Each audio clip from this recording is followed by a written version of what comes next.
Corona virus के बाद पाकिस्तान की तरफ आ रहा है एक बहुत ही खतरनाक वायरस। वर्ल्ड हेल्थ ऑर्गेनाइजेशन इसको एक ग्लोबल इमरजेंसी करार दे रही है। WHO की रिपोर्ट के मुताबिक अब तक दुनिया भर में इसके 14,000 केसेस हो चुके हैं, जिनमें से 524 अफराद मौत का शिकार हो चुके हैं। और ये वायरस है मंकी पॉक्स,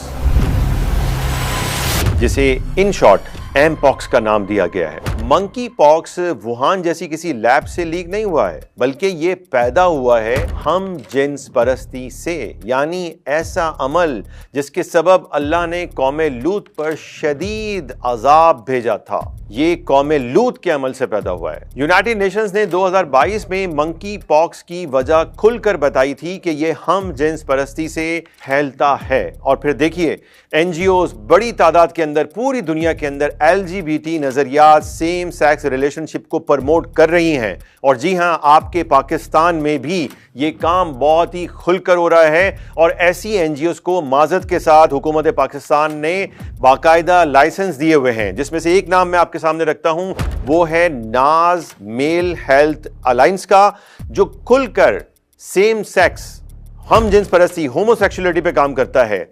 और दूसरा इदारा कराची का है, उसका नाम है जेंडर इंटरएक्टिव अलायंस, जो बज़ाहिर तो ट्रांसजेंडर और ख्वाजा सराओं का नाम लेता है, लेकिन वो HIV और एड्स पर काम कर रहा है। और जितनी भी NGOs पाकिस्तान में काम कर रही हैं, ये फहाशी को खत्म नहीं कर रही हैं, बल्कि ये तो फहाशी को बढ़ाते चले जा रहे हैं और लोगों को ऐसे जराए बता रहे हैं कि अगर आप ये तरीका इख्तियार करेंगे तो आपको ये बीमारी नहीं लगेगी। लेकिन ऐसा नहीं हो रहा। आप पाकिस्तान का रिकॉर्ड उठा के देख लें, एड्स और HIV भी पाकिस्तान में उसी तेजी से बढ़ रहा है जिस तेजी से बाहर से पैसा आ रहा है। हजारों लाखों की तादाद के अंदर ये ऐसी अद्वियात और ऐसे जराए जो है वो लोगों को पहुंचा रहे हैं और इन बुराइयों को फैलाते चले जा रहे हैं। अफ्रीका और मिडिल ईस्ट से ये वायरस अब पाकिस्तान पहुंच रहा है, मंकी पॉक्स। खुद पाकिस्तान के ट्रांसजेंडर और LGBTQ के एक्टिविस्ट जो हैं, उन्होंने भी इसकी तस्दीक की है। सबसे पहले मंकी पॉक्स नामी इस वायरस को साइंसदानों ने 1958 में डिस्कवर किया था और इसकी इब्तदा अफ्रीका से हुई थी। अगर आपको याद हो तो एड्स की इब्तदा भी जिनसी बदकारियों की वजह से हुई थी और उसका ओरिजिन भी अफ्रीका ही था। और 2022 में मुत्तफिका तौर पर यह बात तस्लीम की गई है कि मंकी पॉक्स हम जिन्स परस्ती की वजह से फैलने वाला वायरस है, जो कि अब दुनिया के 70 मुख्तलिफ ममालिक तक फैल चुका है। अगर कोई खुद को तसल्ली देने के लिए कहना चाहता है कि इसका मरकज तो अफ्रीका का मुल्क कॉन्गो है और बाकी दुनिया को डरने की कोई जरूरत नहीं, तो हम शुरू में बता चुके हैं कि इसे ग्लोबल लेवल की थ्रेट करार दिया जा चुका है। जैसा कि मैंने आपको बताया कि पाकिस्तान में लातादाद NGO सेफ सेक्स, ट्रांसजेंडर और HIV एड्स की आड़ में हम जिन्स परस्ती को फरोग दे रही हैं।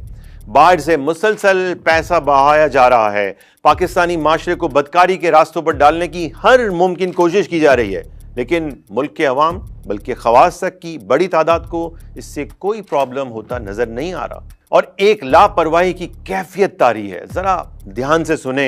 अल्लाह के नबी सल्लल्लाहु अलैहि वसल्लम ने फरमाया, जिस कौम में फहाशी ऐलानिया होने लगे तो उसमें ताउन और ऐसी ऐसी बीमारियां फैलती हैं जो उनसे पहले लोगों में नहीं थी, लोगों ने उनका नाम भी नहीं सुना था।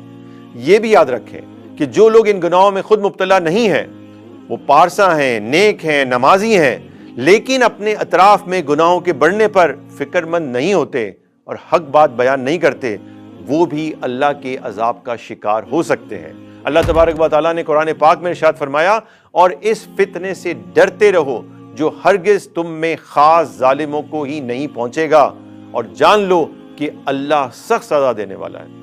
हजरत अब्दुल्लाह इब्न अब्बास रदी अल्लाह तआला अन्हु ने इसकी तफसीर में फरमाया है कि अल्लाह ने मुसलमानों को इसका हुक्म दिया है कि किसी जुर्म व गुनाह को अपने माहौल में कायम ना रहने दे, यानी जुर्म व गुनाह देखते हुए बावजूद कुदरत के उसको मना नहीं किया तो अल्लाह ताला उन सब पर भी अपना अजाब आम कर देगा, जिससे ना तो गुनाहगार बचेंगे और ना ही बेगुनाह। अल्लाह तबारक व तआला हमारी गफलतों और गुनाहों को माफ फरमाए और पाकिस्तान को तमाम तरह के वबाई अमराज से महफूज रखे। आमीन।